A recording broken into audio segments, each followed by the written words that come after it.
Estamos de volta para começar a falar um pouco de caso clínico. Tá? Vamos começar com a mão na massa, do jeito que a gente gosta, e para trazer muitas informações para que a gente possa entender melhor nossa especialidade. Tá? Então, qual que é o primeiro passo que a gente vai tomar para poder trabalhar com a implantodontia? Então, a gente vai para a coleta de dados. Tá? A coleta de dados, na verdade, ela faz parte de qualquer caso clínico, mas assim, principalmente na implantodontia, a gente vai trabalhar com queixa principal, com anamnese, com exame clínico, com fotos, escaneamento e os exames adicionais. Tá? Nesse primeiro momento, eu vou falar de uma forma muito rápida sobre como essas coisas vão acontecer dentro do nosso atendimento para o paciente que precisa de implantes dentários. Ou seja, os dados em ordem de anamnese, de queixa principal e de exame clínico são dados diretos que o paciente vai passar para a gente. Isso é muito importante porque a gente tem que resolver o problema que ele veio nos buscar. Então, as fotografias intraorais, elas vão trazer muita informação. Nesse caso, por exemplo, o que a gente consegue ver é que existem alterações aí que são evidentes para a gente, que quando o paciente mostra para a gente e fala exatamente o que ele precisa, a gente tem que checar isso de uma maneira clínica. Nas fotos intraorais também, a gente consegue ver alguns outros problemas ou discrepâncias que o paciente pode ter, mas isso pode ser anotado à parte. A gente sempre vai focar na queixa principal do paciente. Um exame clínico também muito comum na implantodontia é a sondagem periodontal. Nesse caso, a gente consegue enxergar que a gente tem duas situações diferentes. De um lado, a gente vê uma alteração periodontal bastante significativa, tem o número 6 em cima, e do outro lado, a sondagem periodontal normal. Então, isso é muito importante também. Feita de uma maneira rápida, sem muita complicação, mas é uma informação essencial. O escaneamento digital 3D ou um modelo de estudo, tanto faz. Nesse caso é um escaneamento digital porque a gente tem essa facilidade, mas pode ser tranquilamente um modelo de estudo, que a gente vai conseguir enxergar dentes que estão comprometidos e que serão substituídos. E eles serão a nossa referência para a reconstrução futura, para a reabilitação do nosso paciente. A radiografia periapical, apesar de ser um exame muito antigo, ele é de extrema valia para a gente. Nesse caso, a gente consegue enxergar alterações aí, radiográficas nos dois elementos, os dois incisivos centrais e no molar, na distal do molar, que tem também algum tipo de lesão.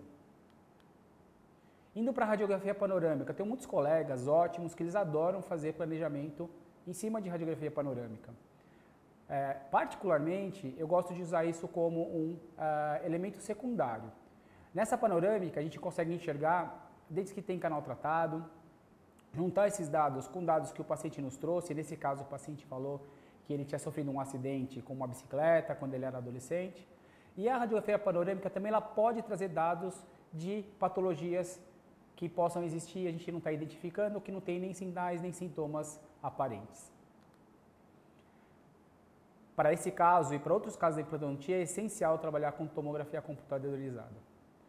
Nesse corte, a gente consegue enxergar os dois dentes que o paciente relatou que foram afetados no trauma, quando ele era adolescente, e a gente consegue enxergar também algumas medidas que foram realizadas com o software Blue Sky, que é um software que a gente consegue usar de forma gratuita e entender como é que a gente consegue ajudar o paciente, entender a anatomia da região. Então, é alguma coisa muito, muito valiosa nesse caso.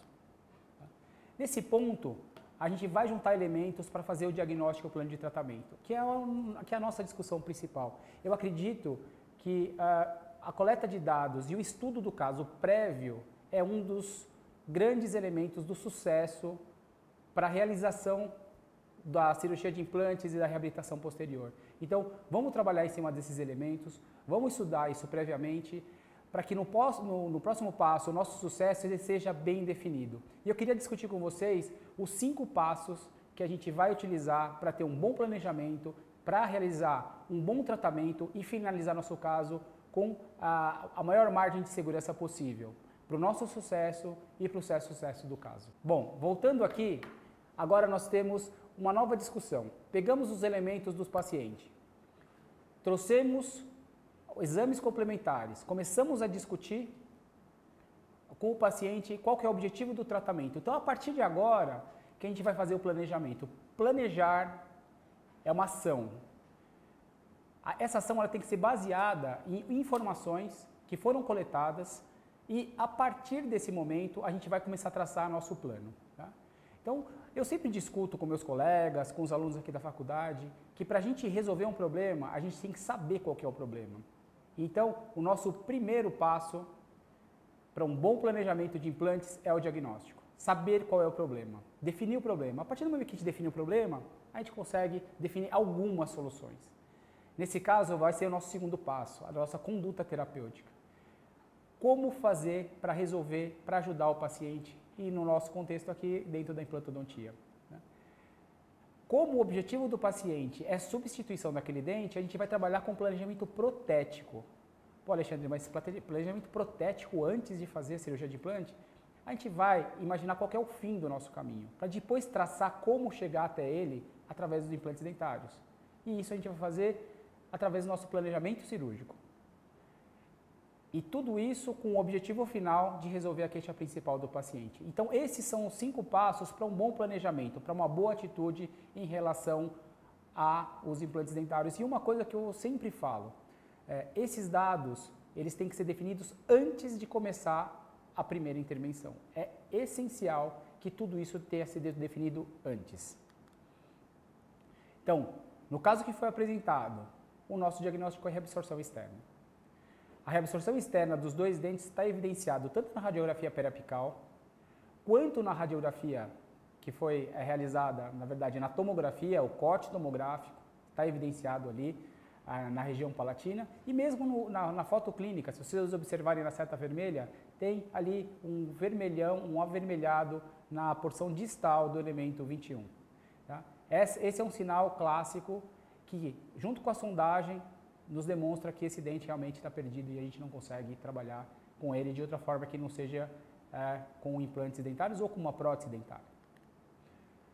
Então, nossa conduta terapêutica, como que a gente vai traçar o caminho para que o implante dentário seja uma boa solução, uma solução eficiente, uma solução eficaz, que consiga realmente dar segurança para o paciente a longo prazo? A gente vai trabalhar, nesse caso, com implante imediato e restauração imediata. Esse é um caso que é realmente um dos casos mais difícil resolução, mais difíceis de se resolver dentro da implantodontia, mas o passo a passo ele deve ser entendido por todo profissional, porque para a indicação correta de um caso, o ideal é que se conheça sobre o caso. Tá? Então, de forma alguma, eu estou falando para que, a nossa audiência aqui, né, faça um caso a partir dessas informações. Tá? Mas é essencial que todos os profissionais saibam como resolver um caso desse com segurança e previsibilidade. Então, nós estamos vendo aí um passo a passo da extração, guia cirúrgico, colocação do implante, a coroa provisória, né, que foi colocado, por que foi colocado nessa posição e o caso ali com o enxerto de conjuntivo posicionado, que é a última foto do lado inferior. Planejamento cirúrgico e protético, realizado antes da cirurgia. Nesse caso, a gente vai primeiro estudar posição de tecidos duros, posição de tecidos moles, como que a gente pode enxergar qual que é a melhor posição, e segundo alguns professores e alguns livros, a única posição do implante, que é a posição 3D correta. A partir daí, desse exame, da tomografia, a gente consegue acoplar, como vocês viram ali, através de um software digital, o modelo escaneado ou o STL, o arquivo de STL, que está ali em cima, ali em verde, junto com a tomografia. E a partir dessas informações, traçar o desenho do implante no lugar correto, o posicionamento do guia, realizar o guia, né, imprimir esse guia. Nesse caso foi impresso inclusive um modelo para esse guia e o provisório que foi confeccionado a partir de todas essas informações pelo nosso laboratório. E na nossa cirurgia, como que a gente pode enxergar de uma forma correta, adequada, o posicionamento de um implante para que ele possa devolver saúde para o paciente, para que ele possa restaurar a saúde para o paciente. Então, esse que é, na verdade, o momento grandioso da implantodontia, que é o momento mais esperado da implantodontia, tem muito estudo, tem muita informação atrás para que isso seja realizado de uma forma correta. Detalhes da cirurgia, né, do meu ponto de vista, exodontia traumática e a curetagem do alvéolo. Como que a gente faz isso? Como é que a gente pode trazer um procedimento tão agressivo quanto a extração para um momento tão delicado quanto a colocação desse implante? E nesse caso, inclusive por conta da lesão, da reabsorção externa, a coroa fraturou no meio da cirurgia.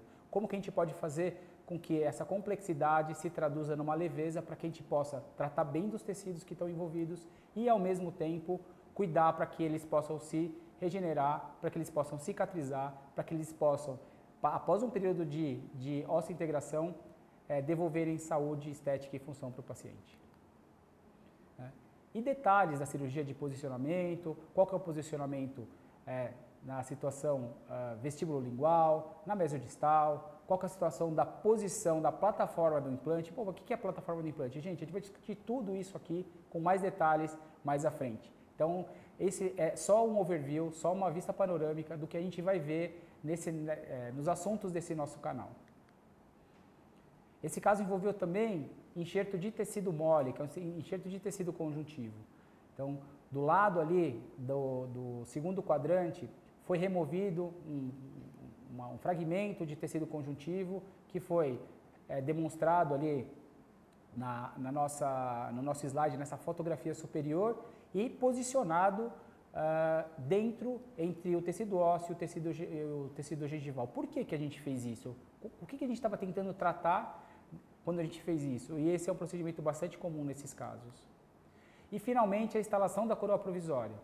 Então a coroa provisória, que tem as suas características muito diferentes de uma coroa provisória em cima de um dente natural, e com um posicionamento de implante para favorecer esse caso. Por que esse parafuso está saindo exatamente nessa região? Por que tem aquela perfuração ali naquela região? E por que aquele volume está tão grande na vestibular agora, quando comparado com o lado não tratado? Quando a gente faz um caso cirúrgico, o acompanhamento pós-operatório e principalmente as instruções pós-operatórias, elas são essenciais para o nosso sucesso e para o sucesso a longo prazo da região tratada. Então, o que a gente consegue enxergar aí, nesse momento, no pós-operatório de 7 dias, é uma cicatrização inicial bastante importante, e no pós-operatório de 21 dias, o ganho de volume nessa região. Ô Alexandre, vai ficar com esse volume, desse tamanho? Ô Alexandre, estou achando essa coroa provisória um pouco curta. Por que ela está curta? Então, esperem, a gente vai discutir tudo isso, vai discutir detalhadamente como fazer isso de uma forma segura para todos nós. Então, finalmente, eu queria agradecer a audiência de vocês, queria agradecer muito a equipe que está me assistindo aqui nesse momento, que está dando apoio, e principalmente falar para vocês que a gente deve ter um bom planejamento, não só para casos de implante, afinal eu sou professor de clínica integrada, a gente faz isso para todos os casos, mas principalmente para esses casos. A implantodontia, ela é uma ferramenta muito importante na reabilitação do paciente. A implantodontia, ela pode colaborar muito com o nosso bem-estar dos nossos pacientes, mas principalmente deve ser planejada, deve ser realizada com muito cuidado e sabendo que cada passo é necessário para que o próximo passo seja bem sucedido. Então, sejam muito bem-vindos ao canal de novo. No nosso próximo vídeo a gente vai falar de Blue Sky. O que é o Blue Sky? O Blue Sky é um software aberto que todos podem utilizar, desde que tenham uma tomografia, e a gente vai começar a discutir como utilizar de uma forma simples o Blue Sky, para que o nosso objetivo seja concluído. Então, muito obrigado de novo e até o nosso próximo vídeo.